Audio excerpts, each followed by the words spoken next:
Hi everyone, welcome back to Current Affairs Unfiltered.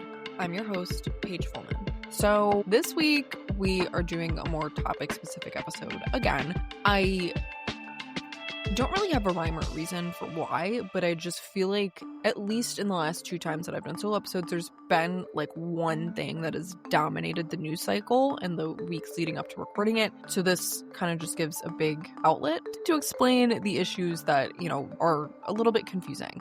So this week we are going to be covering gerrymandering, which has been all up and down the news coverage because of the fight between Texas and California. Or more specifically, the fight between Donald Trump and his flunky, I guess, Greg Abbott and Gavin Newsom. If you've been keeping at all up to date on it, Gavin Newsom has picked a fight as soon as the Texas legislature said they were going to redo the districts mid-decade, which is kind of a big no-no. And he picked up that fight and he says California can do the same to kind of counteract what Texas is doing. This has opened up a whole can of worms about gerrymandering and people saying, oh, well, Democrats do it, so this is just Republicans catching up. But upon looking at the history, Republicans have really outdone Democrats on gerrymandering. I'm not saying Democrats don't do it, because they do. I'm just saying that statistically, Republicans have the leg up in terms of gerrymandering. So I thought this would be a good opportunity to kind of dive into what the history is, talk through kind of the evolution of what gerrymandering is, and then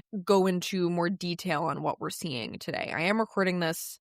This is it's a late night recording at 7:45 on August 23rd.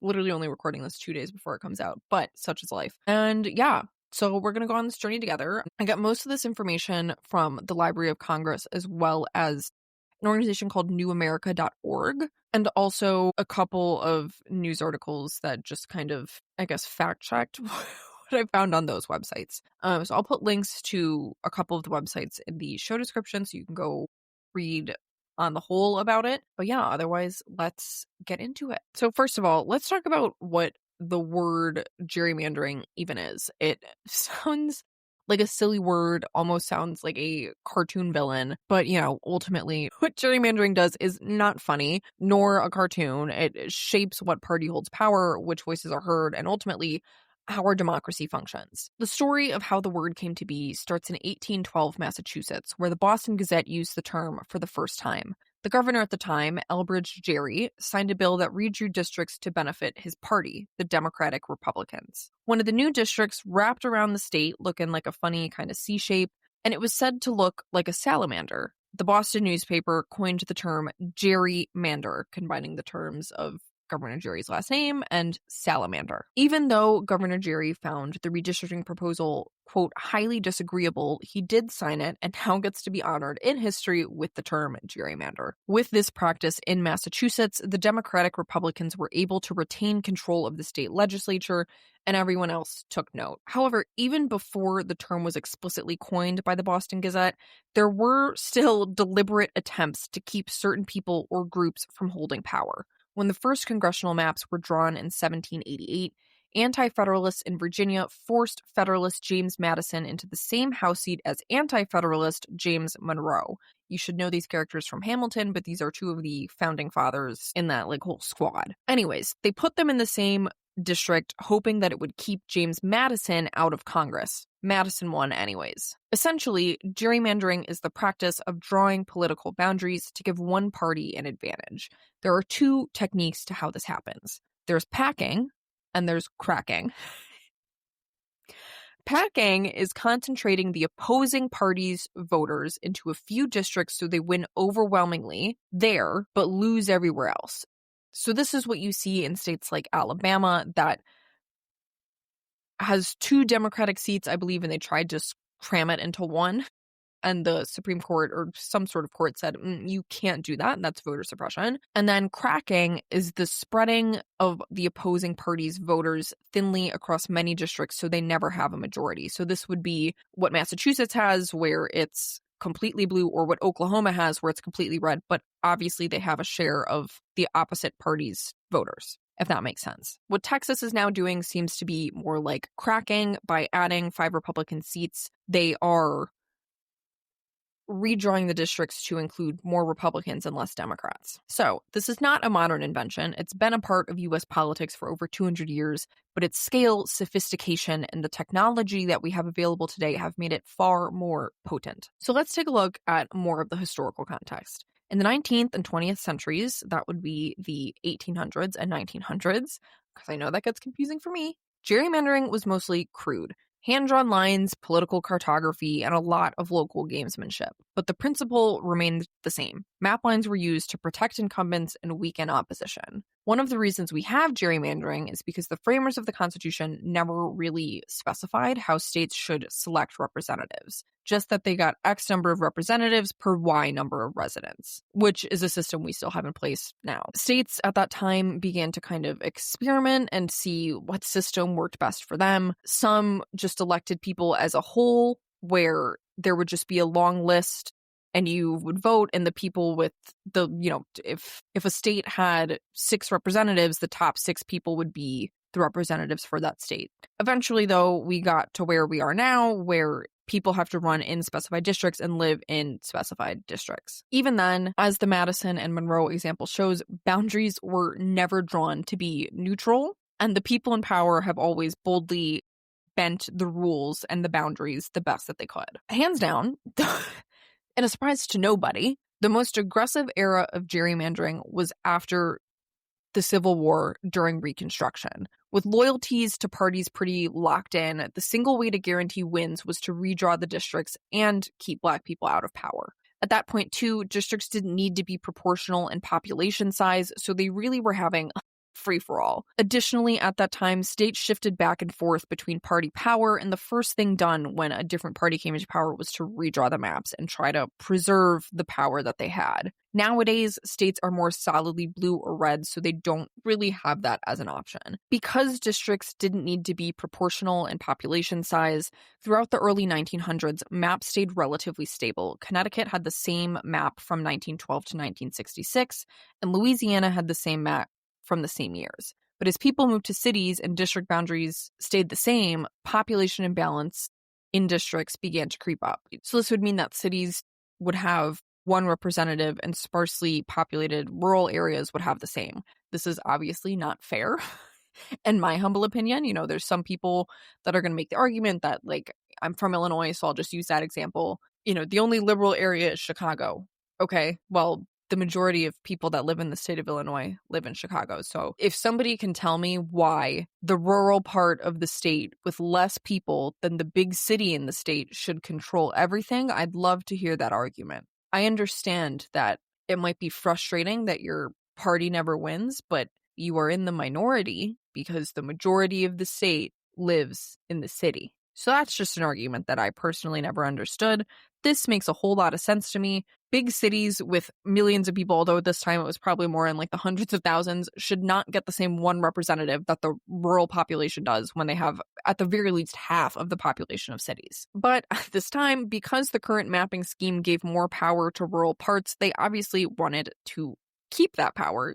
People like having a bigger say than they really should. It took a series of Supreme Court decisions to really help. In 1962, they said federal courts could not weigh in on redistricting, and in 1964 established one person, one vote, which forced states to redraw to ensure equal population among districts. So this is why, again, I'm going to use Illinois as the example. I'm sorry to everybody that's not from there. When you look at Illinois' congressional map, if you go up northeast to where Chicago is on the lake, there's like 10 districts right in the Chicago and like the collar counties. But then down south, we have like 2 or 3 seats. I think there's one seat that like dictates all of the like southern part, and then there's a few kind of, in the middle. But that's why the maps look like that, because they are supposed to represent equal proportions of population. Obviously, down south, you need to draw a massive district in terms of size in order to keep the population the same as one of the smaller districts up north by the city. This is also the same. I saw Kentucky's map earlier. Lexington is a relatively small district because that's where a bunch of people live, and then all the other districts that ring around it are very, very large. I feel like we should all be able to get on the same page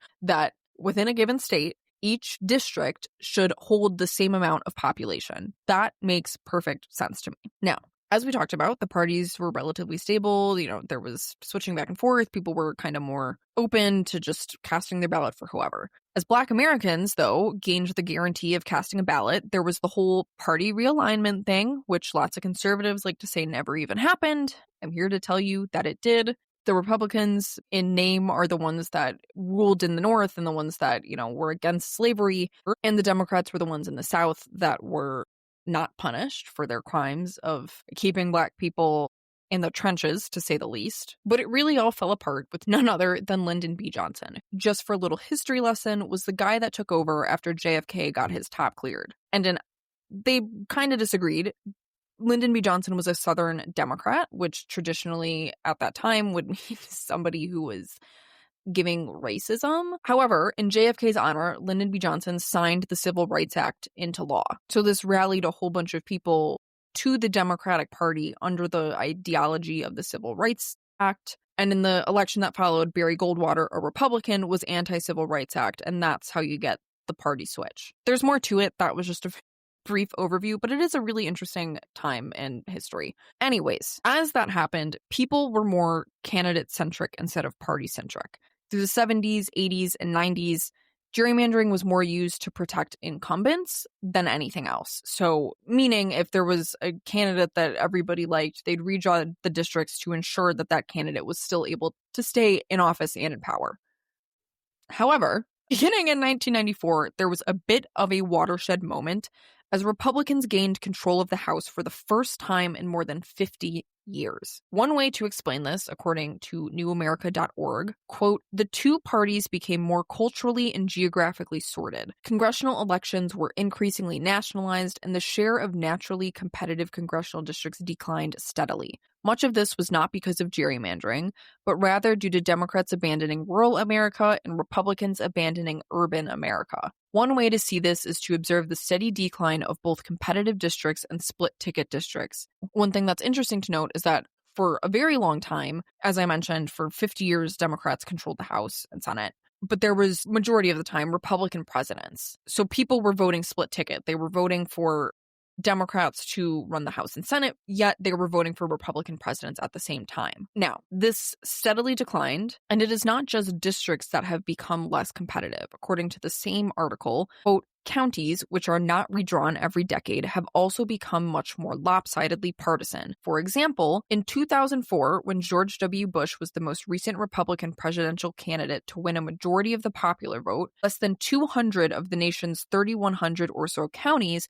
were carried by one party or the other with at least 80% of the two-party vote. By 2020, the number of such super landslides had risen to nearly 700 counties. 24 states have also become more lopsidedly partisan. That would be almost 50%, by the way. Back to the quote. The share of states with split delegations, one Republican senator, one Democratic senator, has fallen from almost 50% in 1980 to 12% as of 2022. So, these are, I think, symptoms of a broader gerrymandering issue. George Bush is the last Republican to win the popular vote before Donald Trump did it this time. We're going to leave Donald Trump out of the popular vote conversation right now. But the reason Bush was able to do this was because of tactics like gerrymandering that ensured that by packing and cracking, they were able to win counties and precincts in landslides. Anyways, gerrymandering has always been framed as a technical and boring procedure, but it is democracy altering, as indicated by that quote. One election map can determine which party dominates Congress or state legislatures for a decade, if not longer than that. So, fast forward to today, post-1994, as we're getting into the technology era, the fight over maps is fiercer than ever. Political scientists and courts often call this era precision gerrymandering.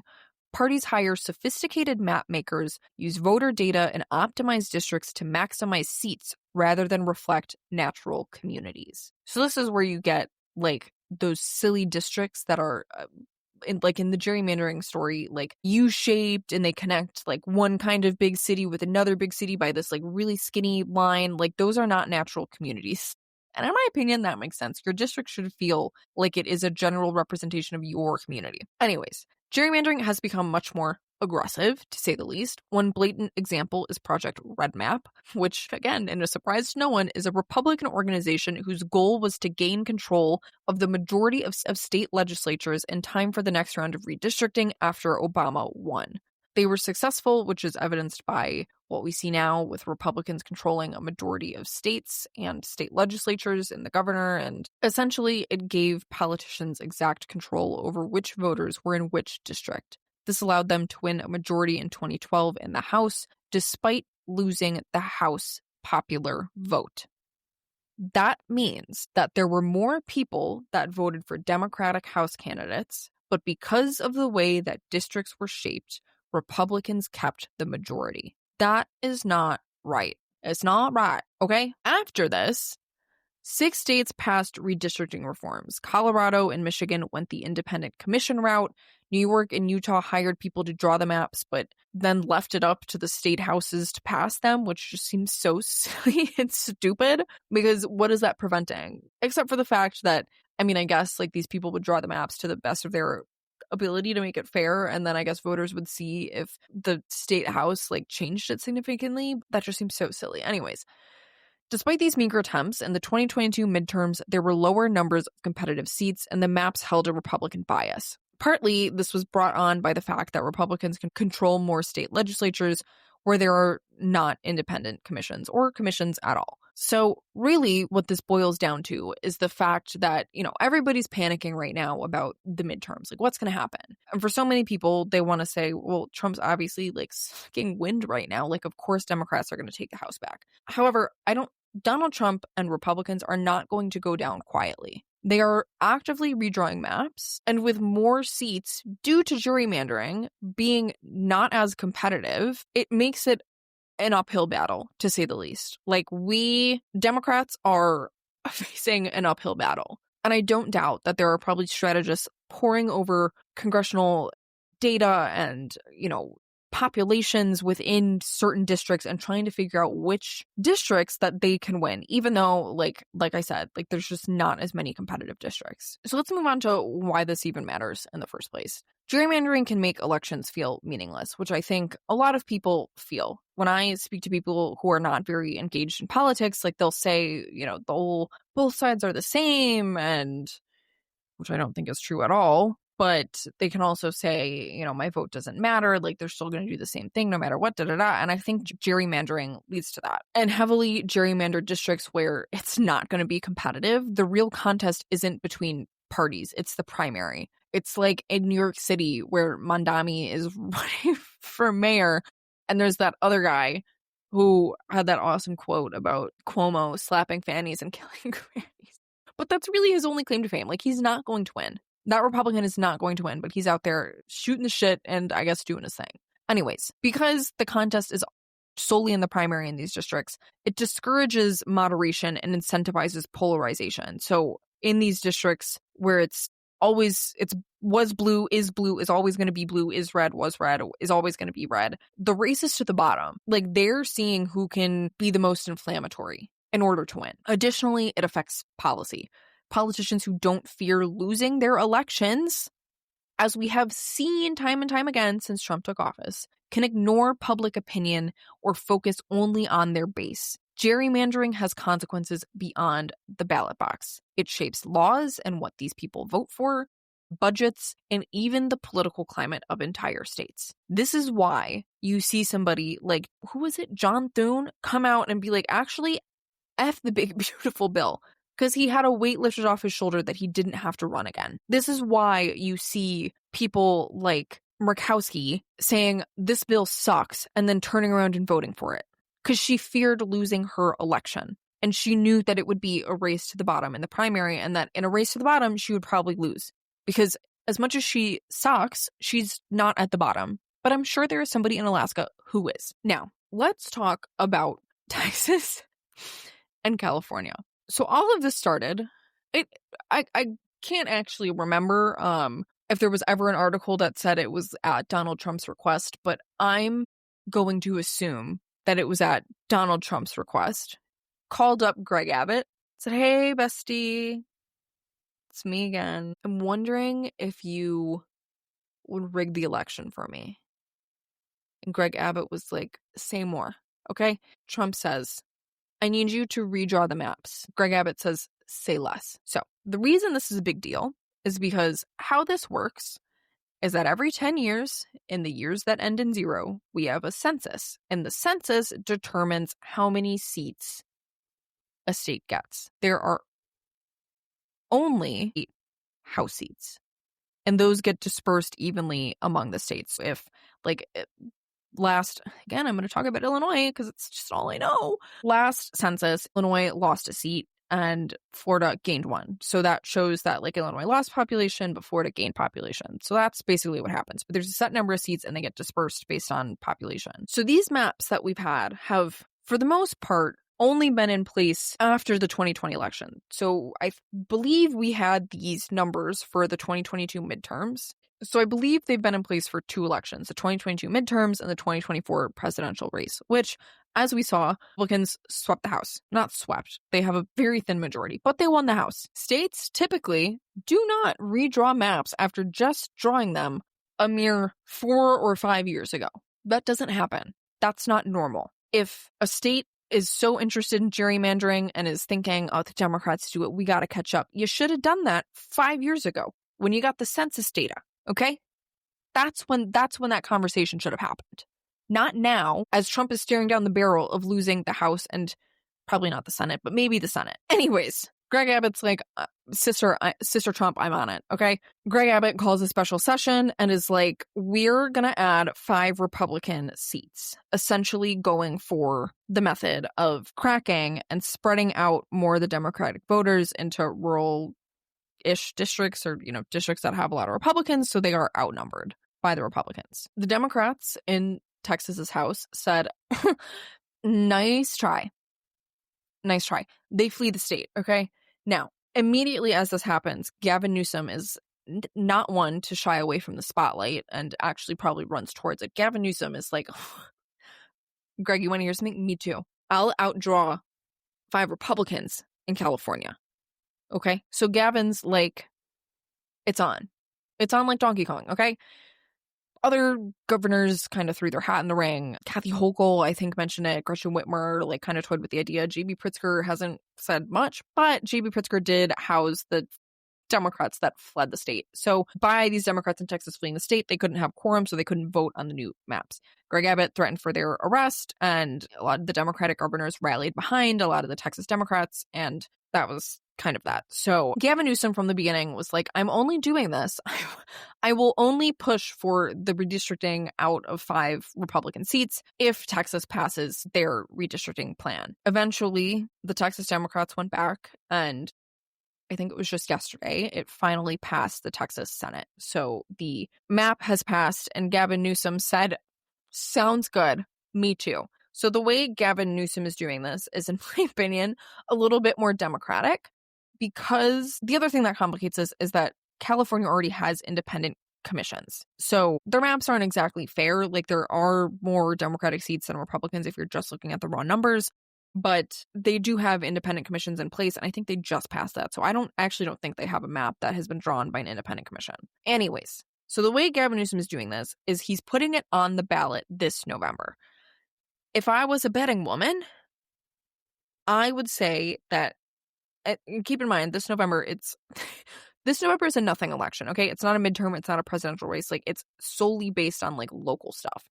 I think Gavin is betting on people who are deeply passionate about the issue at hand, the fact that Texas Republicans have gerrymandered the state to get rid of 5 House seats, which is no small number for the Democrats. And he's hoping that people in California are so passionate about that they are the ones that turn out to vote. Because in general, this should not be an election that most residents will turn out to vote for. So I think he's hoping that there are more people that strongly support it than there are people that strongly oppose it. I hope that makes sense, because it's making sense in my head. So that's Gavin Newsom's way to do this. In my opinion, it's a little bit more democratic. He's giving the people of his state a chance to voice their opinion and say, hey, we support this, we don't support this, whatever it is.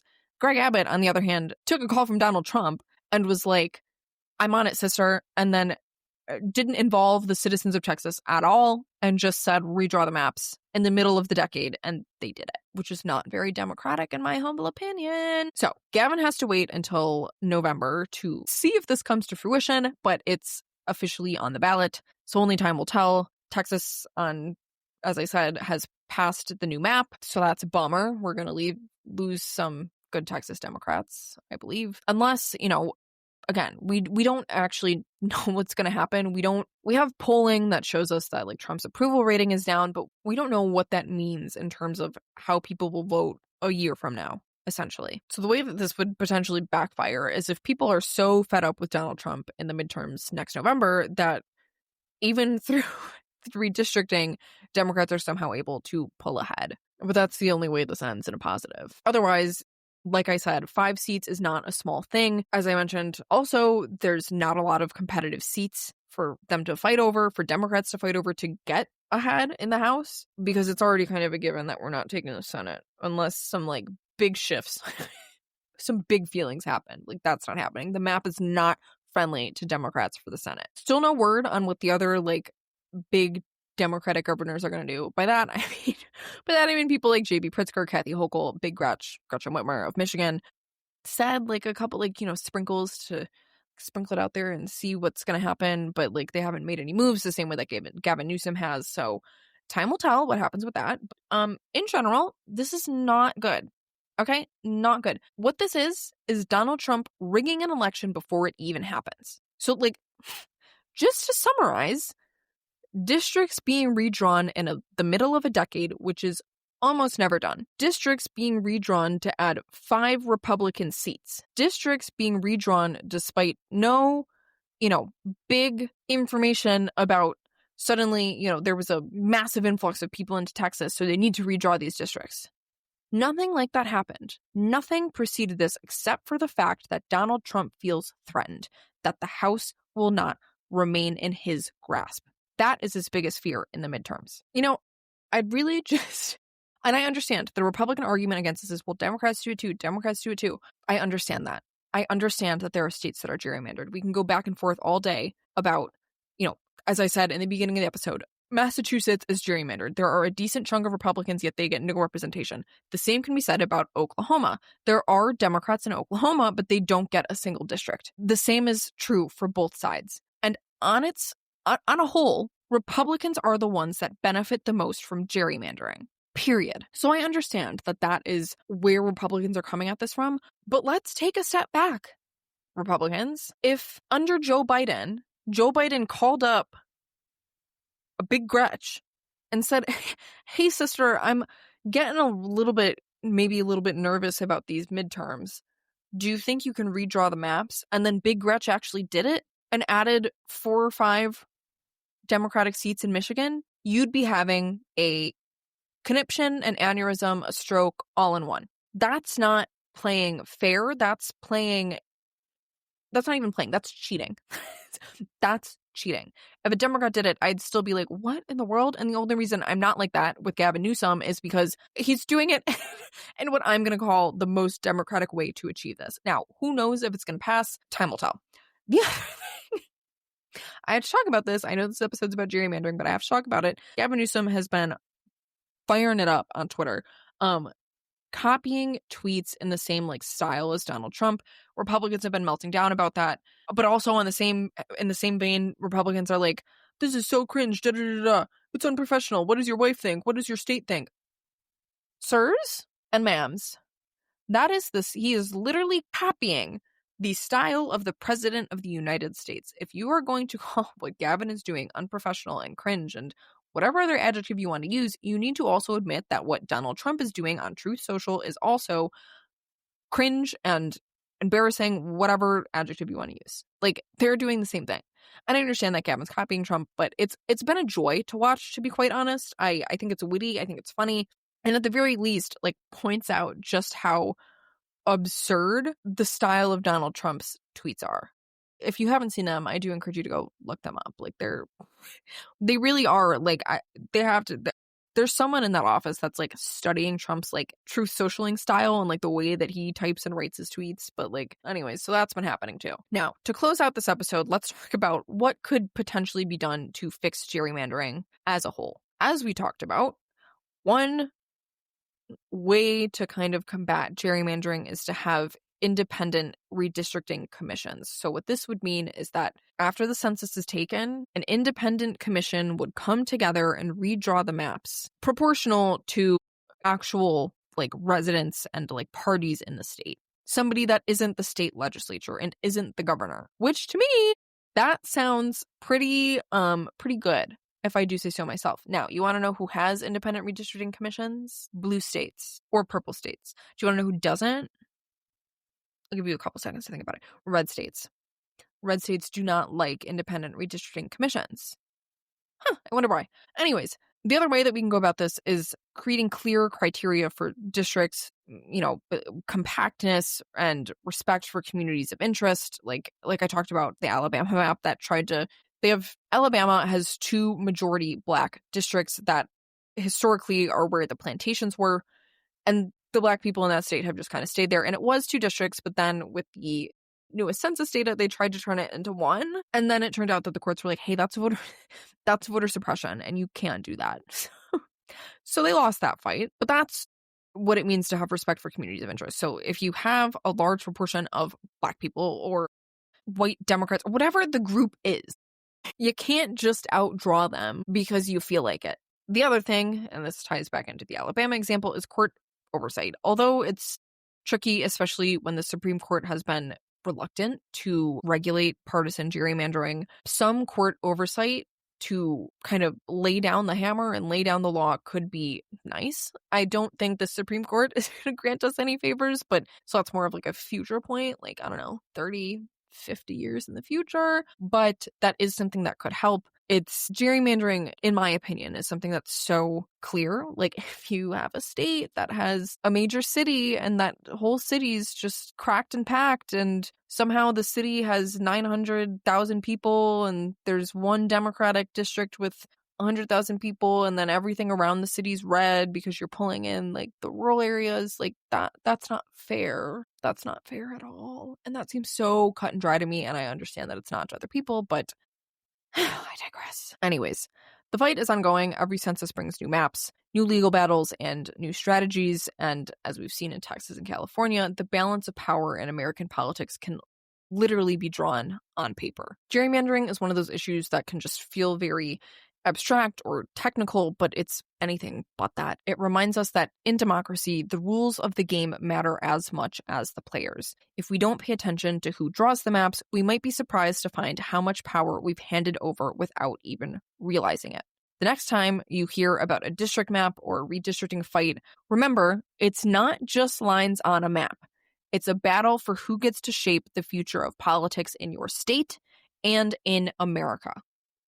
As I said, this fight is still ongoing. I expect when I get back to more news summaries for solo episodes, we'll be talking about this a lot. But I hope this episode kind of clears up some of the conversation that we've been hearing around gerrymandering. The reason I really recorded this episode was because of all the fodder I was seeing, especially on Twitter, which is so bad that that's where I'm like getting inspiration for these episodes. But I was seeing a lot of, and I've talked about my account where I only follow Republicans so I can see what they're talking about. And a lot of what they were saying was, well, Democrats do it more. So we need to catch up. Like, or Massachusetts doesn't have any red seats despite the fact that there's 30% Republicans in the state. Like, yes, those, at least the Republicans in Massachusetts, that one's true. As for the first one, that one's not true. But it is so infuriating to hear this conversation. Again, as I said, Democrats are the ones that are fighting for independent commissions. Republicans are not the ones fighting for independent commissions. So this whole issue has just been flipped on its head. God. Anyways, that's all I have on this topic. Thank you guys so much for tuning into this episode of Current Affairs Unfiltered. I will be back next week. I'm going to be interviewing Caroline, who is a former staffer for Turning Point USA. Ooh, scary. She blew up on TikTok, ended up on my For You page, and this is now like the 3rd guest I've found this exact way, but I reached out to her and I was like, you know what, you have a great story. I'd love to talk to you. And we just had a great conversation about how she kind of got into Turning Point, how she got out of Turning Point, and what that transition has been like, you know, the just isolation that can come from changing and molding your opinions. And it was a really good conversation, and I'm really looking forward to that episode coming out. It's so interesting to listen to somebody speak who was so entrenched in that world about what it meant to reevaluate and leave and just evolve as a human being. And I think that's a conversation worth having, because I think attitudes and opinions are shifting, and we as a society need to be open to those changes and those shifts. You can't just be like, oh, well, you voted for Trump and you should be paying everybody reparations and like say you're sorry 6 times. Like that's not productive. Like, we need to listen to people that change their opinions and go, I'm so proud of you. Like, that's the way to get through this. Anyways, so that's what we have in store for next week. But yeah, so I will see you guys next week. If you enjoyed today's episode, don't forget to follow, leave a review, or share it with someone who could use this information. And as always, if you have questions, topic suggestions, or just want to say hi, you can find me on social media at Current Affairs Unfiltered Pod, or send me an email at currentaffairs.unfilteredpod@gmail.com. I'd love to hear from you. Keep asking questions, stay engaged, and make fair district maps. I'll see you guys next week.